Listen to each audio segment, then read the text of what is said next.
ఫ్రైడ్స్ ఆంధ్రప్రదేశ్ అధికార పక్ష అధినేత జగన్మోహన్ రెడ్డి మరోసారి జనం మధ్యకు వెళ్ళడానికి ఒక రూట్ మ్యాప్ను తయారు చేసుకున్నారు. ఇది ప్రతిపక్షాల గుండెల్లో రైళ్లు పరిగెత్తించే అంశంగానే భావించాలి. ఎందుకంటే ఆయన తాడేపల్లి ఇంటి నుంచి బయటికి రారు, వచ్చిన ప్రజలతో కలవడం లేదు, ఇలాంటి మాటలన్నిటికీ చెక్ పెడుతూ cross section of the society అంటే సమాజంలోని విభిన్న వర్గాలతో మమేకమై చర్చించి మాట్లాడి ప్రజలకు ఇంకా ఏం కావాలి, ఏం చెయ్యాలి, తన నుంచి ఏం ఆశిస్తున్నారు, ఇలాంటివన్నీ తెలుసుకోవడానికి నెల రోజుల పాటు పార్లమెంటు నియోజకవర్గాల వారీగా బస్సు యాత్ర జరిపి ఆ నెల రోజుల పాటు జనం మధ్యనే నిద్ర చేసి అక్కడే ఉండి వారితో మమేకమై ప్రజలతో ముఖాముఖి మాట్లాడి జనం మధ్యలో జనంతోనే జనం కోసం పాటుపడే నాయకుడిగా తనను తాను ప్రూవ్ చేసుకోవాలని నిర్ణయించుకున్నారు. అంటే గతంలో పార్టీ పెట్టక ముందు కానీ, పార్టీ ఆవిర్భావ సందర్భంగా కానీ, పార్టీ పెట్టకముందు ఆయన ఓదార్పు యాత్ర ద్వారా ప్రజల్లోకి వెళ్ళారు. అనూహ్యమైనటువంటి ప్రజాస్పందనని ఆయన పొందగలిగారు. ఆ ఓదార్పు యాత్ర తర్వాత మళ్ళీ ప్రజా సంకల్ప యాత్ర ద్వారా ప్రజల మధ్యకు వెళ్ళి ప్రజల ఆకాంక్షలను, కష్ట నష్టాలను, ప్రజల సమస్యలను నేరుగా తెలుసుకొని వాటి పరిష్కారం కోసం నవరత్నాలను రూపొందించారు. వాటి అమలుకు ఈ 5 ఏళ్ల కాలంలో కృషి చేశారు. అంటే దాదాపు 99% ప్రజల ఆకాంక్షలు నెరవేరాయని ఆయన భావిస్తున్నారు. అయినప్పటికీ ఇంకా కొంతమంది అసంతృప్తితో ఉండవచ్చు, లేదా కొన్ని వర్గాలు, కొన్ని సెక్షన్స్ ఇంకేదైనా తమ నుంచి ఆశించి ఉండవచ్చు. వారి అభిప్రాయాలు ఏంటి, వారు ఏం ఆశిస్తున్నారు, ఏం కోరుకుంటున్నారు, ఇలాంటి విషయాలను ఆయన నేరుగా తెలుసుకోవాలనుకున్నారు. అందుకని దాదాపు 25 పార్లమెంటు నియోజకవర్గాలకు గాను 4 పార్లమెంటు నియోజకవర్గాల్లో సిద్ధం సభలను పూర్తి చేశారు. కాబట్టి మిగిలిన 21 పార్లమెంటు నియోజకవర్గాల్లో ఆయన సరికొత్తగా ఈ నెల 26 నుంచి బస్సు యాత్ర ప్రారంభించబోతున్నారు. ఈలోగానే పార్టీకి సంబంధించి పటిష్టమైనటువంటి ఒక మేనిఫెస్టో తయారు చేసి దాన్ని కూడా విడుదల చేయబోతున్నారు. మేనిఫెస్టోలో ఉన్న అంశాలను ప్రజలకు వివరించబోతున్నారు.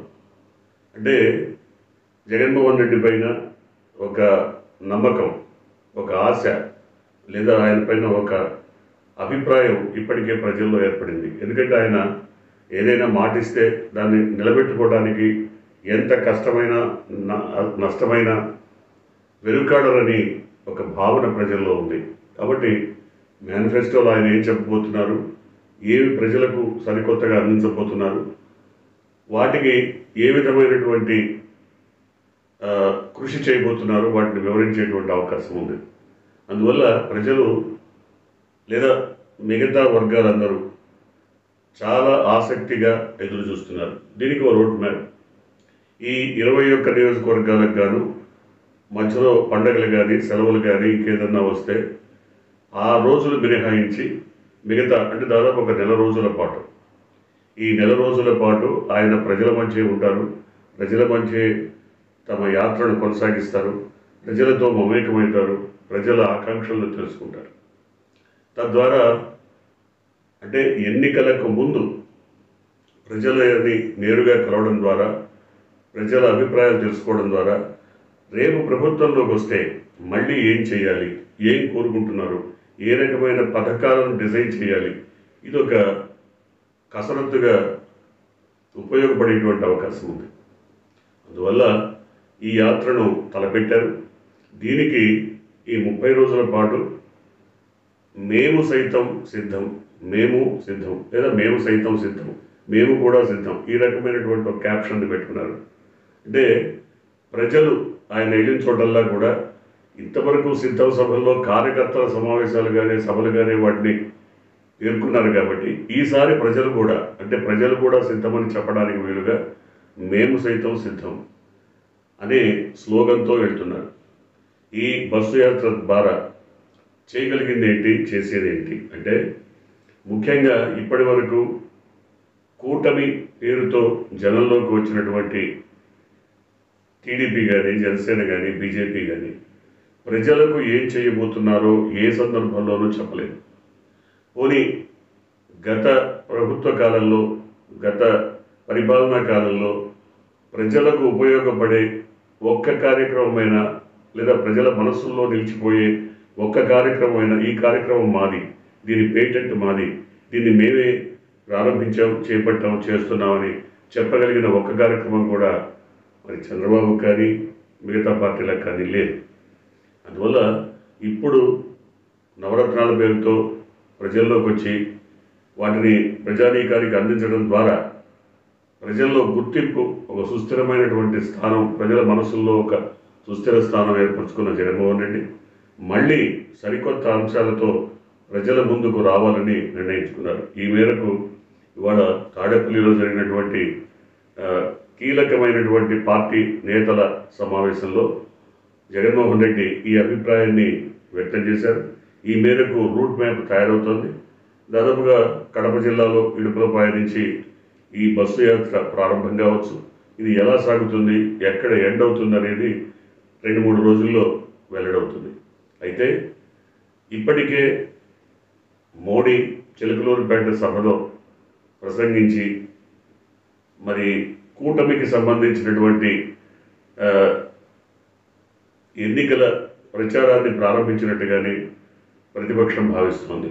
కానీ ప్రతిపక్ష కూటమి జనంలోకి వెళ్ళినప్పుడు ఏ రకమైనటువంటి స్పందన కనపడుతోంది, దీన్ని అన్ని వర్గాలు ప్రస్తావిస్తున్నారు. ఎందుకంటే ఇప్పుడు దాదాపు 40 ఏళ్ల నుంచి చంద్రబాబును చూస్తూనే ఉన్నారు. కొత్తగా చూసేది ఏం లేదు ఆయన్ని. లేదా 40 ఏళ్లలో చేయలేని ఇప్పుడేదో కొత్తగా చేసి తగు తలకెత్తుతాడని ఎవరూ అనుకోవటం లేదు. అలాగే పవన్ కళ్యాణ్ కూడా, ఆయన కూడా నేను అసక్తుండి, నేను చేతగాని వాడిని, నాకేం తెలియదు, నేనేం చేయలేను, ఇదే రకమైన అభిప్రాయం, లేకపోతే నాకు ప్రజల మన్నన లేదు, మద్దతు లేదు, నేనేం చేయగలుగుతాను, నన్ను ఎన్నుకోవట్లేదు, ఇదే ఒక నిరాశ, నిస్పృహ, ఆవేదన, ఆక్రోశం ప్రతి సందర్భంలోనూ వెల్లడించే వ్యక్తి ఒక నాయకుడిగా ఎలా ప్రొజెక్ట్ అవుతాడు? నాయకుడిగా ఎస్ నేను చేయగలను, నేను తట్టుకోగలను, ఒక ధీరోదాత్తమైనటువంటి ఒక పర్సనాలిటీ ప్రజల ముందు ఉన్నప్పుడే తను నాయకుడిగా యాక్సెప్ట్ చేస్తారు. అటువంటి పర్సనాలిటీ ఆయనలో ఏ సందర్భంలోనూ కనబడలేదు. ఏదో నోటికొచ్చిన బూతులు మాట్లాడటం, నోటికొచ్చిన మాటలతో అధికార పక్ష అధినేతను తిట్టిపోయడం తప్ప వేరే ఆయన కొత్తగా చెప్పింది లేదు, చెప్పగలిగింది లేదు. సో అది ఆ పరిస్థితుల్లో. ఇక మోడీ విషయానికి వస్తే బీజేపీని కానీ కాంగ్రెస్ని కానీ ఆంధ్రప్రదేశ్లో ఏ ఒక్కరూ కూడా స్వాగతించేటువంటి అవకాశం లేనే లేదు. అది ఈ దశాబ్దం కాదు, ఇంకో 2 దశాబ్దాలైనా అటువంటి పరిస్థితి రాకపోవచ్చు. ఎందుకంటే రాష్ట్రాన్ని విడగొట్టిన సందర్భంగా తమకు తీరని అన్యాయం జరిగిందని ఆంధ్రప్రదేశ్ భావిస్తున్న సందర్భంలో కొత్తగా మరి ఏం చేయబోతున్నారు రాష్ట్రానికన్నా విషయాలు ఇప్పటికీ వెల్లడించని స్థితిలో మోడీని కానీ కాంగ్రెస్ని కానీ ప్రజలు నమ్మేటువంటి పరిస్థితి లేదు. పైగా విభజన హామీలను చాపచుట్టినట్టు చుట్టి అటక మీద పడేసినటువంటి మోడీకి ఏ రకంగా మద్దతు ఇస్తారు జనం? ఏవో సరికొత్తగా చెప్తారు ఆయన, అవి మావే, ఇవి మావే, అది నేను. ఎందుకంటే చంద్రబాబు కూడా అదే చెప్తాడు, కంప్యూటర్ నేనే కనిపెట్టా, సెల్ ఫోన్ నేనే కనిపెట్టా, రైళ్లు నేనే వేసా, బస్సులు నేనే తిప్పుతున్నా, విమానాలు నా మూలంగా తిరుగుతున్నాయి, ఇలాంటివన్నీ చెప్తాడు. మోడీ కూడా అలాగే ఆ పథకాల్లో ఇవి ఉన్నాయి, ఇవి వీటిల్లో మాది ఉంది, వాటిలో ఏదున్నా కూడా సెంట్రల్ స్టేట్ మధ్య ఉన్నటువంటి అనుబంధం ఏంటి, ఏ రేషియోలో వాళ్ళు డబ్బు ఖర్చు పెడతారు. పోనీ సెంట్రల్ ఇచ్చే ఫండ్స్ అన్నీ కూడా గాల్లోంచి సృష్టించినవో మింటింగ్ చేసినవో కాదు, అవన్నీ రాష్ట్ర ప్రభుత్వాల నుంచి పన్నులుగా వెళ్ళినటువంటి సొమ్ము. వాటిల్లో కూడా ఆంధ్రప్రదేశ్కి కానీ లేకపోతే తెలంగాణకు కానీ తెలుగు ప్రజలకు కానీ ఎప్పుడు అన్యాయం జరుగుతూనే ఉంది. ఉత్తర భారతదేశంలో కేటాయింపులు ఎక్కువ, దక్షిణ భారతదేశంలో కేటాయింపులు తక్కువ. ఆ రకంగా ఎప్పుడు ఏ రకంగా చూసినా మోడీ చెప్పినా, ఇంకోటి చెప్పినా, ఇంకో షా చెప్పినా, ఎవరు చెప్పినా కూడా వాడు చెప్పేవన్నీ ఊకదప్పుడు ఉపన్యాసాలని ప్రజలకు తెలుసు. అందువల్ల ఇటు చంద్రబాబు, అటు జనసేన లేదా మోడీ, నరేంద్ర మోడీ వీళ్ళు చెప్పే విషయాల్ని ప్రజలు ఎప్పుడూ ఆలకించారు, అవగతం చేసుకున్నారు, వీటిల్లో నిజానిజాలను నిర్ధారించుకున్నారు. కాబట్టి కొత్తగా వీరి ప్రచార సభల ద్వారా తెలుసుకోగలిగింది లేదు, తెలియాల్సింది లేదు. కాకపోతే ఒకటే, ప్రతి సభలోనూ ఒక పక్క చంద్రబాబు తిట్టిపోస్తాడు, మరో పక్క పవన్ కళ్యాణ్ తిట్టిపోస్తాడు. బూతులు, బండబూతులతో, లేకపోతే విమర్శలతో, కుయుక్తులతో, కుట్రలతో కూడినటువంటి రాజకీయాలు చేస్తాడు. సరే, ఏది ఏమైనప్పటికీ జగన్మోహన్ రెడ్డి మళ్ళీ జనంలోకి వస్తున్నారన్న వార్త మాత్రం దాదాపుగా ఆంధ్రప్రదేశ్లోని అనేక వర్గాల ప్రజలకు ఇదొక కొత్త ఊపును తీసుకొచ్చిందన్న మాట వినపడుతోంది. ఖచ్చితంగా ఆయన ప్రయాణం ఈ నెల 26 నుంచి సాగబోతోంది. 26 నుంచి ఆయన 21 పార్లమెంట్ నియోజకవర్గాల్లో ప్రయాణిస్తారు. 21 నియోజకవర్గాలకు కాను నెల రోజుల పాటు క్యాంపెయిన్ ఉంటుంది. నెల రోజుల్లో ఉదయం ప్రజలతో ముఖాముఖి, ప్రజలు, కార్యకర్తలు, ఇతర నాయకులతో ముఖాముఖి ఉంటుంది. మధ్యాహ్నం సమావేశాలు ఉంటాయి, సభ ఉంటుంది. అలాగే రాత్రి కూడా అవసరమైనటువంటి ముఖ్య కార్యకర్తలతో, నాయకులతో సమావేశాలు ఉంటాయి. అంటే ఏ రకంగా చూసినా దాదాపుగా ప్రతిరోజు 24 గంటలు ఆయన బిజీగా గడిపేటువంటి అవకాశం కనబడుతోంది. చూడాలి. ఇప్పటికైతే రాష్ట్రంలో ఏ సర్వే చేసినా, ఎవరు చెప్పినా, లేదా ప్రజల్లోకి వెళ్ళి మనం నేరుగా అడిగినా వారు చెప్పేది ఒకటే, జగన్మోహన్ రెడ్డి పథకాలు నేరుగా అవినీతి లేకుండా, ఎక్కడ అక్రమాలు లేకుండా, మధ్య దళారీలు లేకుండా నేరుగా తమ బ్యాంకుల్లోకి వచ్చి పడుతున్నటువంటి లబ్ధిని చూసుకున్న తర్వాత ప్రజలకు ఈ పాలన పైన నమ్మకం పెరిగింది. అలాగే అవ్వాతాతలు, ముసలి, ముతక, ఎస్సీ, ఎస్టీ, బీసీ, మైనారిటీలకు చెందిన పేదలు, బడుగు బలహీన వర్గాల తలుపు తట్టి మరి నెలజీతం ఇచ్చినట్టుగా పెన్షన్ సొమ్ము ఇస్తున్నప్పుడు వారిలో ఒక భరోసా ఏర్పడింది.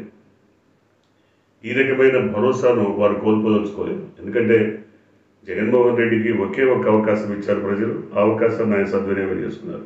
కానీ చంద్రబాబుకు ఒకసారి కాదు, ఇప్పుడు 4 సార్లు 5 సార్లు అవకాశాలు ఇచ్చారు.